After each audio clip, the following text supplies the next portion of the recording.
Un nuevo día amanece, y con él, el ruido incesante del mundo intenta una vez más ahogar el susurro delicado del alma. Nos empuja al orgullo, nos seduce con la promesa de la autosuficiencia, nos anima a construir nuestros propios tronos pequeños, adornados con logros y reconocimientos.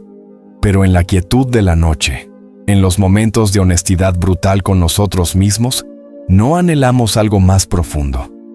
Una grandeza que no se mide en los aplausos de la multitud, sino en la serenidad de una conciencia en paz.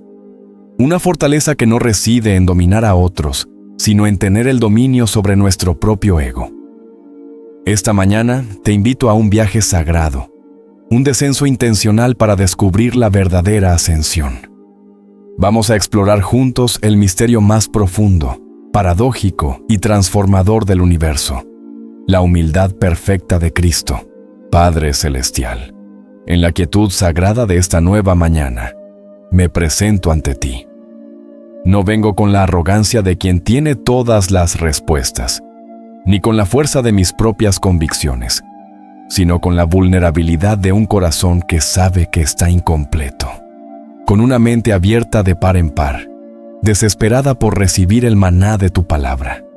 Mi alma, consciente de su finitud y de su tendencia al extravío, se postra espiritualmente delante de tu presencia majestuosa. Reconozco que cada fibra de mi ser, cada pensamiento que formulo, cada aliento que tomo, es un testimonio de que te necesito desesperadamente, más que al aire mismo. Este nuevo día no es un derecho adquirido por mi buen comportamiento, ni una simple rutina en el calendario cósmico. Es un regalo inmerecido, una página en blanco empapada de tu infinita misericordia, una nueva oportunidad para alinear mi vida con tu propósito. Y hoy, decido conscientemente comenzarlo, no con la mirada puesta en la abrumadora lista de mis tareas, en mis ansiedades latentes, o en mis planes meticulosamente trazados, sino con los ojos fijos, anclados y enfocados en Jesús, el autor que inició el primer capítulo de mi fe, y el consumador que escribirá su glorioso final. Hoy, Señor, mi espíritu se siente irresistiblemente atraído a meditar en un pasaje de la Escritura, que es un verdadero terremoto para el alma, un pasaje que tiene el poder de sacudir los cimientos de nuestro ego y desmantelar, ladrillo por ladrillo, nuestras fortalezas de orgullo.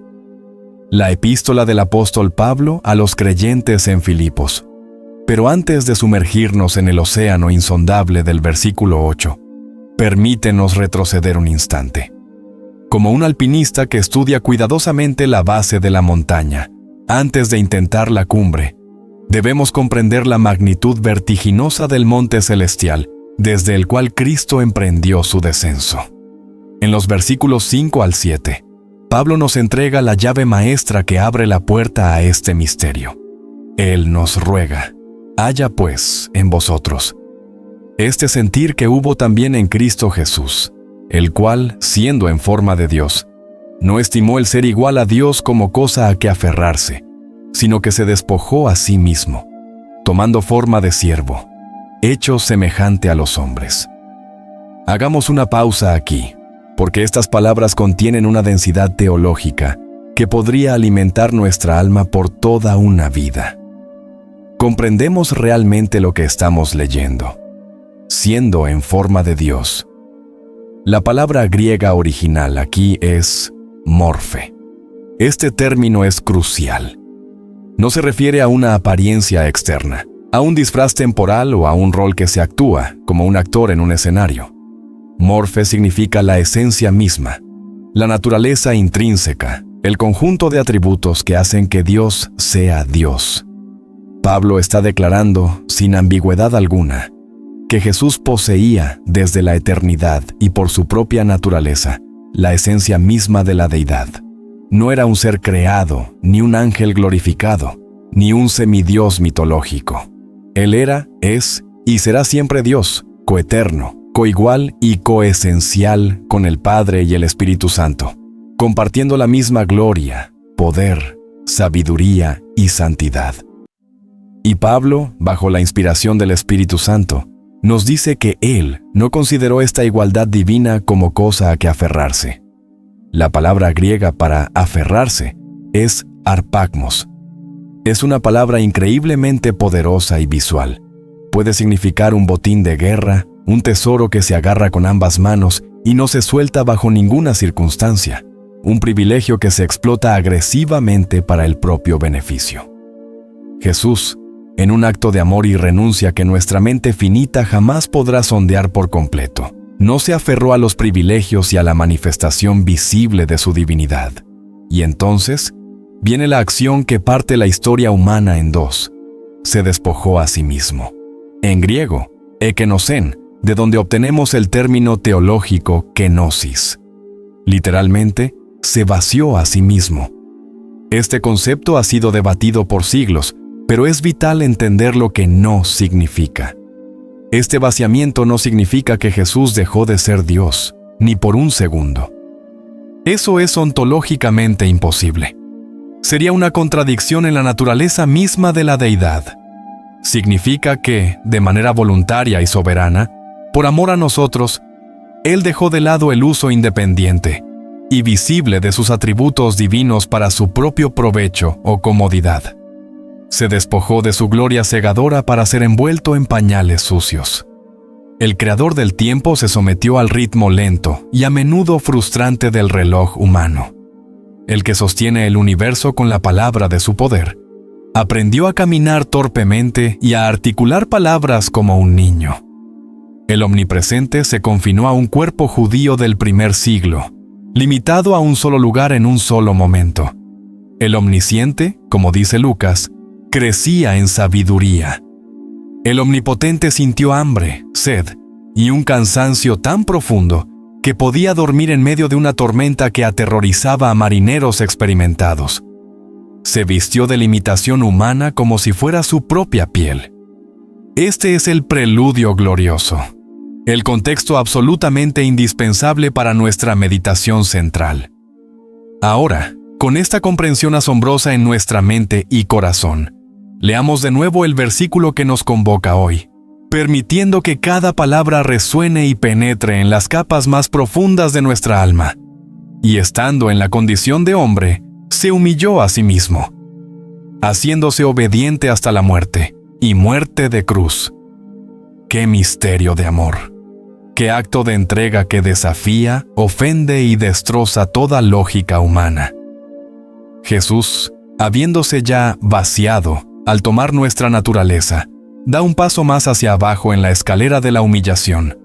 No fue suficiente para Él hacerse hombre. Eligió el camino de la humildad dentro de la humanidad. El texto es enfático, deliberado y claro como el cristal.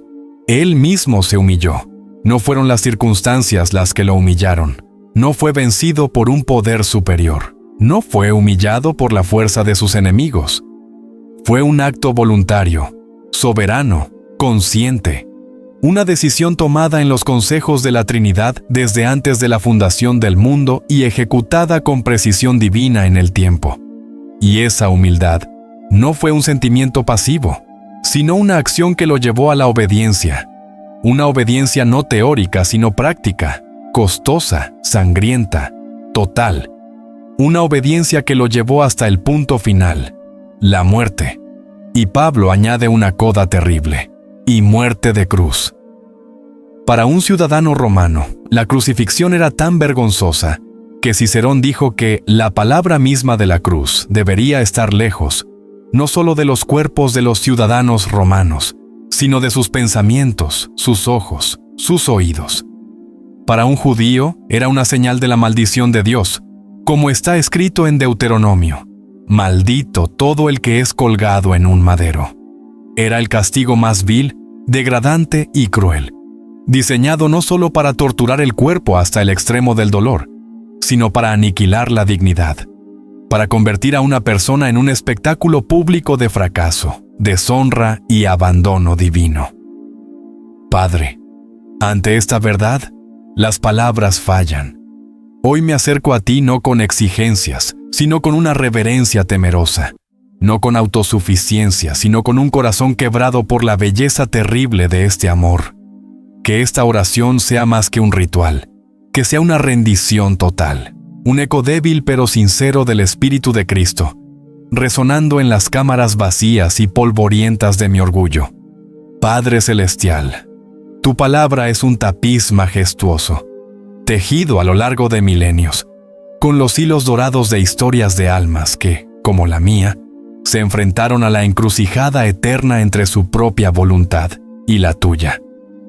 Permíteme hoy sentarme a los pies de estos gigantes de la fe, no para admirarlos como estatuas de mármol en un museo, sino para aprender de sus luchas, de sus caídas y de sus victorias sobre el yo, ese tirano que habita en todos nosotros. Mi mente vuela primero al vasto y silencioso desierto de Madián, donde un príncipe exiliado, un hombre que una vez tuvo el mundo a sus pies, ahora apacienta ovejas que ni siquiera son suyas. Es Moisés. 40 años antes, en el esplendor de Egipto, lleno de la fuerza de su juventud y la arrogancia de su posición privilegiada, intentó ser el libertador de Israel por sus propias manos, con su propia fuerza. El resultado fue un asesinato, un fracaso estrepitoso y una huida vergonzosa. Ahora, 40 años de sol, arena y silencio han hecho su trabajo. El desierto ha lijado su orgullo, ha evaporado su autosuficiencia, lo ha reducido a su esencia. Y es allí, en su punto más bajo, cuando ha perdido toda confianza en sí mismo, que tú te le apareces en una zarza que ardía sin consumirse. Le das la misión más grande y aterradora imaginable, y su reacción ya no es la de un hombre que confía en su espada o en su intelecto. Su respuesta es una letanía de inseguridades. ¿Quién soy yo para que vaya al faraón? Zrenia. Es el grito de un ego que ha sido pulverizado por la realidad de su propia insuficiencia. Luego, se escuda en su torpeza para hablar. «Ay, Señor, nunca he sido hombre de fácil palabra. Soy tardo en el habla y torpe de lengua». Moisés ya no confiaba en sí mismo. Su humildad no era falsa modestia. Era el reconocimiento honesto y doloroso de su total bancarrota espiritual. Y fue precisamente esa vasija vacía la que tú pudiste llenar con tu poder incontenible. Porque se humilló. Porque finalmente aprendió que no se trataba de su capacidad, sino de tu presencia con él. Lo usaste para desafiar al imperio más grande de la tierra, para desatar plagas, para abrir el mar, para guiar a millones de personas a través de un desierto implacable. Señor, enséñame en mi propio desierto personal, que mi debilidad reconocida y rendida a ti es el escenario perfecto para que manifiestes tu poder. Luego mi corazón se vuelve hacia una joven desconocida, en un pueblo insignificante llamado Nazaret, un lugar del que se decía, ¿de Nazaret puede salir algo de bueno? Es María. Ella tenía sus propios sueños, sus propios planes, un compromiso matrimonial con un hombre justo llamado José. Su vida, como la de tantas otras jóvenes de su tiempo, parecía trazada, predecible, y de repente, un ángel, un ser de una gloria deslumbrante, irrumpe en su normalidad con un mensaje que podría destruir su reputación, su futuro, incluso su vida. Ser madre sin estar casada en esa cultura era una sentencia de muerte social, si no física, por lapidación. El ángel no le dio un plan detallado de 5 pasos sobre cómo se resolverían las cosas con José, con sus padres, con los líderes de la sinagoga. Solo le dio una promesa divina y una pregunta implícita. ¿Confías? Su respuesta podría haber sido una de pánico, de negociación, de duda razonable. Pero de sus labios brotó la declaración de humildad y fe más sublime de toda la Escritura. He aquí la sierva del Señor. Hágase en mí según tu palabra. Hágase. Es una palabra de rendición total, de confianza absoluta. No es déjame pensarlo, ni cuáles son los riesgos y beneficios. Es un cheque en blanco firmado por la fe. Más tarde, en su cántico profético, el Magnificat, ella revela el secreto teológico de su corazón. Porque ha mirado la bajeza de su sierva. Quitó de los tronos a los poderosos y exaltó a los humildes. María entendió la gran inversión del reino, que la verdadera exaltación viene de reconocer nuestra propia bajeza y la grandeza de Dios. Padre, dame la fe de María para decir, hágase a tu voluntad, incluso cuando el costo parece insoportable y el futuro es incierto. ¿Y qué decir de Saulo de Tarso, quien se convertiría en Pablo, el apóstol? Imagino su vida antes de su encuentro contigo en el camino a Damasco. Un hombre brillante, en la cima de su carrera religiosa, un fariseo de fariseos, entrenado por el renombrado Gamaliel, impecable en su cumplimiento externo de la ley. Caminaba con la cabeza en alto, con la seguridad férrea de quien se sabe justo y superior a los demás. Su celo era su orgullo, su conocimiento, su trono, y en ese camino polvoriento, una luz del cielo, más brillante que el sol del mediodía, lo derribó de su caballo, lo arrojó al polvo. En esa ceguera física temporal, sus ojos espirituales se abrieron por primera vez. Fue humillado hasta lo más profundo, y desde ese polvo, tú lo levantaste, no como un fariseo orgulloso, sino como un siervo, un esclavo, doulos, de Jesucristo. Él mismo lo describe en Filipenses 3, donde hace un inventario detallado de todas sus ganancias humanas, su linaje, su educación, su ciudadanía romana, su reputación, y concluye con una valoración impactante. Y ciertamente, aún estimo todas las cosas como pérdida por la excelencia del conocimiento de Cristo Jesús, mi Señor, por amor del cual lo he perdido todo, y lo tengo por basura, para ganar a Cristo. ¡Basura! La palabra griega es escubala, que se refiere a excremento, a los desechos que se arrojan a los perros. Esa es la palabra que usa para describir lo que antes era su mayor tesoro. Señor, ayúdame a hacer ese mismo inventario en mi vida. ¿Qué ganancias mundanas todavía estimo en secreto? ¿A qué basura dorada me aferro que me impide ganar más de la excelencia de Cristo? No puedo olvidar la saga de José. Su historia es una clase magistral sobre la perseverancia en la humildad en medio de la injusticia más cruel. No fue un acto único de humildad, sino una vida entera de someterse a la soberanía de Dios, cuando todo parecía indicar que Dios lo había olvidado. Imagino el dolor agudo de la traición de sus propios hermanos, el terror de ser arrojado a una cisterna vacía, la humillación de ser vendido como un objeto.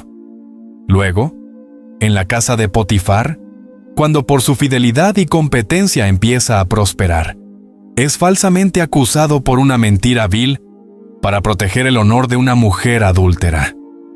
De nuevo, descendió, esta vez a una mazmorra, olvidado por aquellos a quienes ayudó.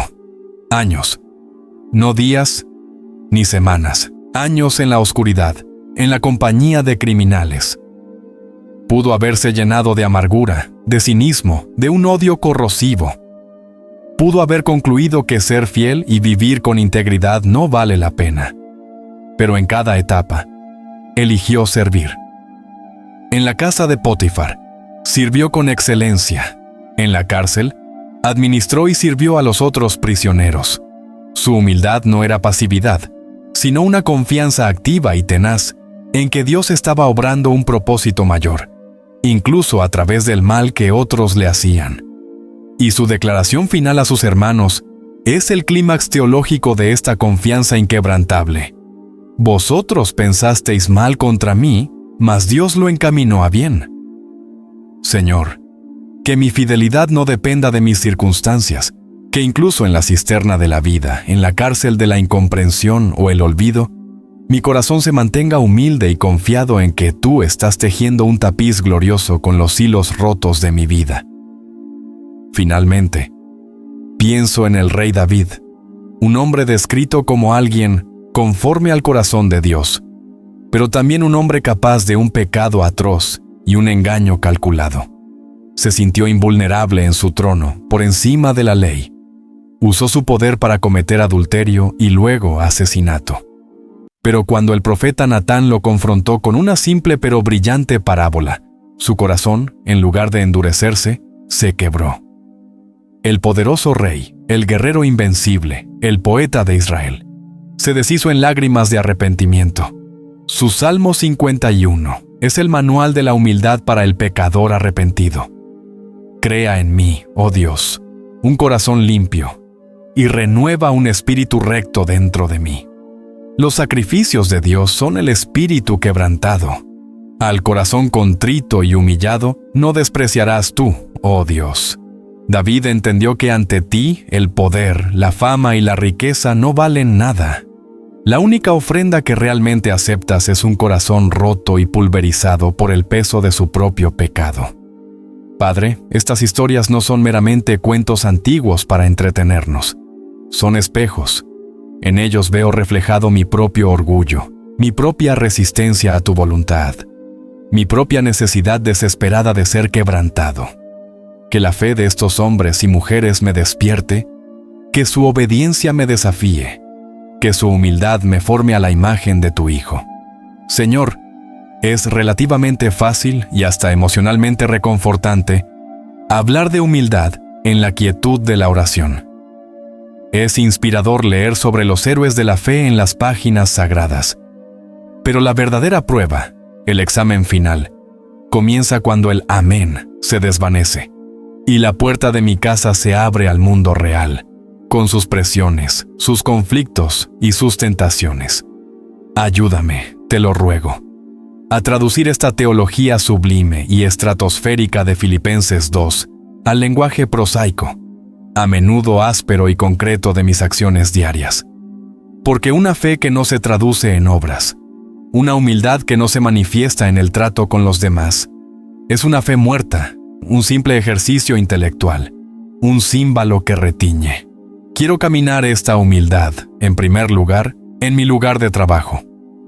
El mundo laboral moderno es a menudo una arena de competencia feroz, una jungla donde sobrevive el más fuerte, el más visible, el que mejor sabe promocionarse. La humildad aquí no es ser un felpudo, no es permitir que otros me pisoteen, ni pensar menos de mí mismo. Es, como sabiamente dijo C.S. Lewis, pensar menos en mí mismo. Es celebrar el éxito de un colega con una alegría genuina y sincera, sofocando esa voz interior venenosa de la envidia que susurra. Eso debería haber sido para mí. Es escuchar con atención y respeto la idea de alguien a quien considero menos experimentado o inteligente, en lugar de interrumpir para imponer mi propia visión brillante. Es tener el coraje y la integridad de levantar la mano en una reunión y decir: me equivoqué, esa fue mi responsabilidad, asumo las consecuencias. Es ofrecerse voluntariamente para esa tarea ingrata que nadie quiere hacer: preparar el café, ordenar la sala de reuniones, ayudar a un compañero sobrecargado, no para ganar puntos con el jefe, sino porque sirve al propósito común del equipo. Es tratar a la persona que limpia la oficina o al guardia de seguridad con la misma dignidad, el mismo interés humano y el mismo respeto que al director general de la compañía.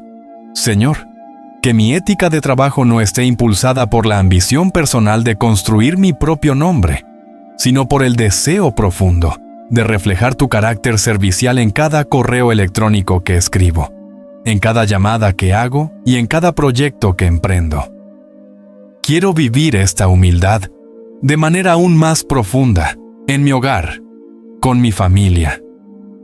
Es aquí, entre las cuatro paredes, donde me siento más seguro, donde las máscaras sociales caen y mi verdadero yo, con todas sus imperfecciones y aristas, a menudo emerge.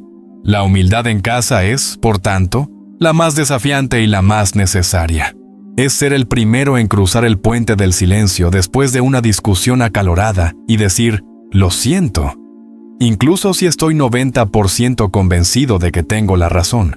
Es una guerra sin cuartel contra mi propio orgullo que grita: no cedas, no muestres debilidad. Es poner las necesidades y preferencias de mi cónyuge o de mis padres por encima de mis propios deseos, mi cansancio o mi necesidad de tiempo para mí al final de un largo día. Es apagar el televisor o dejar el teléfono a un lado para tener la paciencia de escuchar realmente a mis hijos, para entrar en su mundo, para validar sus sentimientos en lugar de despacharlos con una orden o una respuesta monosilábica. Es crear activamente un ambiente donde la gracia fluya como un río, donde los errores no se archivan como munición para futuras batallas, sino que se convierten en oportunidades para practicar el perdón radical y la restauración que tú me has dado. Padre, que mi hogar no sea un campo de batalla de voluntades egoístas, sino un refugio seguro, un hospital para almas heridas, un santuario de amor sacrificial y aceptación incondicional. Quiero practicar esta humildad con mis amigos y en el vasto y a menudo tóxico mundo digital. Las redes sociales se han convertido en un escenario global para la autopromoción, la comparación constante y el conflicto perpetuo. La humildad aquí es resistir la comezón de tener siempre la última palabra en un debate. Es entender que no necesito corregir a todo el mundo, ni ganar cada discusión online para validar mi inteligencia o mi fe. Es elegir la bendición silenciosa y la oración en lugar de la represalia pública cuando alguien habla mal de mí o me critica injustamente. Es alegrarme genuinamente por las vacaciones de ensueño, el nuevo trabajo, el compromiso matrimonial o el éxito de un amigo, sin permitir que la semilla venenosa de la comparación eche raíces en mi corazón. Es tener la valentía de ser vulnerable, de compartir mis luchas, mis dudas y mis fracasos, y no solo mis momentos de victoria y perfección, creando así conexiones humanas auténticas en lugar de una fachada de éxito inalcanzable. Señor, líbrame de la tiranía de la comparación, que es el ladrón de la alegría, y dame un corazón que sepa regocijarse con los que se regocijan y llorar con los que lloran. Y finalmente, quiero ejercer esta humildad en mi relación personal contigo. Esta es quizás la forma más profunda y fundamental de humildad. Es aceptar tu no a mis oraciones con la misma confianza con la que acepto tu sí. Es confiar en tu tiempo soberano, aunque mi impaciencia grite por una respuesta ahora mismo. Es rendir mis planes, mis sueños y mis expectativas más queridas a tus pies, reconociendo que tus pensamientos son más altos que mis pensamientos y tus caminos son mejores que los míos. Es venir a tu palabra no como un crítico que la juzga desde una posición de superioridad, sino como un siervo que se somete a su autoridad. Es orar no para darte una lista de órdenes, sino para alinear mi voluntad rebelde con la tuya, que es buena, agradable y perfecta. Padre, cada día me presenta 100 oportunidades, 100 pequeñas encrucijadas, para elegir el camino ancho y fácil del orgullo, o el sendero estrecho y empinado de la humildad. Espíritu Santo, reconozco que no puedo hacerlo solo. Te necesito. Sé mi consejero, mi guía, mi freno. Alerta mi conciencia, dame la fuerza sobrenatural para morir a mi ego cada hora y vivir para Cristo.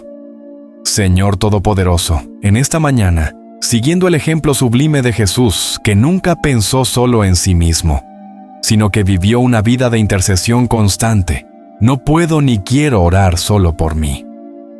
Mi corazón, ensanchado por tu amor, se expande para levantar ante tu trono de gracia a aquellos que me rodean, a los que sufren en silencio, a los que sienten que sus fuerzas se agotan, a los que necesitan desesperadamente una intervención de tu mano soberana y amorosa. Intercedo con fervor y compasión, Padre, por los enfermos. Pienso en aquellos que han despertado hoy con un dolor crónico que no cede, con un diagnóstico que ha robado su paz y llenado su futuro de incertidumbre, con un cuerpo que se ha convertido en una prisión. Tú eres Jehová Rafa, el Dios que sana, el mismo que no se apartó del leproso, sino que lo tocó, el mismo que devolvió la vista a los ciegos y dio fuerza a las piernas de los paralíticos. Te pido que extiendas tu mano sanadora sobre cada cuerpo que sufre, pero más allá de la sanidad física, oro por un milagro aún mayor, una paz que sobrepase todo entendimiento en medio del dolor, una fortaleza espiritual que se ancle en tus promesas eternas, una esperanza inquebrantable que no dependa de las circunstancias. Inunda con tu presencia tangible cada habitación de hospital, cada hogar donde se cuida a un enfermo, cada cama donde un hijo tuyo espera un milagro. Oro con urgencia y empatía por los que carecen de trabajo, por aquellos que enfrentan la presión asfixiante de las deudas, por los padres y madres que sienten la angustia de no saber cómo proveerán para sus familias mañana. Tú eres Jehová Jireh, nuestro proveedor fiel, el dueño del oro y la plata y de todo el ganado sobre 1000 colinas. Te pido que abras puertas de oportunidad que ningún hombre puede cerrar. Dale sabiduría en su búsqueda, creatividad para ver nuevas posibilidades y favor ante los ojos de los empleadores. Y mientras esperan, te ruego que guardes sus corazones del espíritu de desesperanza, de la amargura y de la mentira del enemigo que les susurra que su valor como personas reside en su productividad o en su capacidad de proveer. Que puedan experimentar tu provisión sobrenatural de maneras inesperadas y gloriosas. Intercedo con pasión y preocupación por las familias. Hoy, más que nunca, el hogar, la primera institución que creaste, el fundamento de la sociedad, está bajo un ataque implacable. Hay división, comunicación rota, heridas profundas que supuran, desunión. Pero tú eres el Dios que restaura, que une lo que fue quebrado, que puede revivir el amor que se ha enfriado y convertirlo en una hoguera. Te pido que sanes los vínculos dañados por el tiempo, el egoísmo, la traición o el dolor. Que los esposos se amen como Cristo amó a la iglesia, con un amor sacrificial. Que las esposas respeten a sus maridos. Que los padres críen a sus hijos con paciencia, disciplina y sabiduría. Y que los hijos honren a sus padres. Que nuestros hogares sean altares de tu presencia, faros de luz y esperanza en un mundo oscuro y confundido. Clamo a ti con un corazón protector por los niños y los jóvenes. Crecen en un mundo digital y secular que los bombardea con mensajes confusos, que ataca su identidad, que relativiza la verdad y les ofrece caminos anchos y atractivos que llevan a la destrucción. Sé tú su escudo, su guía, su verdad inmutable, su roca firme. Protégelos de las mentiras del enemigo. Levanta una generación apasionada por tu reino, comprometida con tus principios, que no se avergüence del Evangelio de Cristo. Y oro de manera especial por aquellos que luchan en la soledad silenciosa de su mente y alma, por los que combaten la plaga de la depresión, la ansiedad, los ataques de pánico. Espíritu Santo, Consolador divino, te pido que los abraces ahora mismo. Rompe las cadenas de oscuridad que los aprisionan. Aquieta sus pensamientos turbulentos y recuérdales en lo profundo de su ser que son amados incondicionalmente, que tienen un propósito eterno, que su vida importa inmensamente para ti. Y finalmente, Señor, haz de mí un instrumento tangible y útil de tu amor. No permitas que esta oración se quede en palabras piadosas que se elevan al techo. Dame una compasión activa y práctica. Abre mis ojos para ver la necesidad a mi alrededor, esa que a menudo ignoro por mi prisa o mi egoísmo. Que mis manos sean tus manos para ayudar, que mis pies sean tus pies para ir, que mi billetera se abra para dar con generosidad, que mi tiempo se ofrezca para servir sin esperar nada a cambio, y que mis palabras sean las tuyas para consolar, animar y edificar. Padre amado, al cerrar esta oración, mi alma se inclina una vez más en adoración y gratitud. Gracias por tu presencia palpable en este tiempo. Gracias por hablarnos, por consolarnos, por confrontarnos y por transformarnos con tu palabra viva y eficaz. Que la belleza profunda y paradójica de Filipenses 2:8 no se desvanezca con el pasar de las horas, sino que se convierta en la banda sonora de nuestro día, en el principio rector de nuestras decisiones. Que este día sea radicalmente diferente, no porque las circunstancias cambien, sino porque nosotros hemos cambiado al comenzar el día bajo tu luz. Caminaremos con humildad, obedeceremos con gozo y nos entregaremos por amor, como lo hizo nuestro Salvador. Y ahora, con un corazón rebosante de gratitud y esperanza, levanto mi voz para bendecir a todos y cada uno de los que escuchan. Que el Señor sea tu fuerza inagotable en medio de tu debilidad. Que Él sea tu guía infalible en medio de tu confusión. Que Él sea tu escudo impenetrable en medio de la tormenta.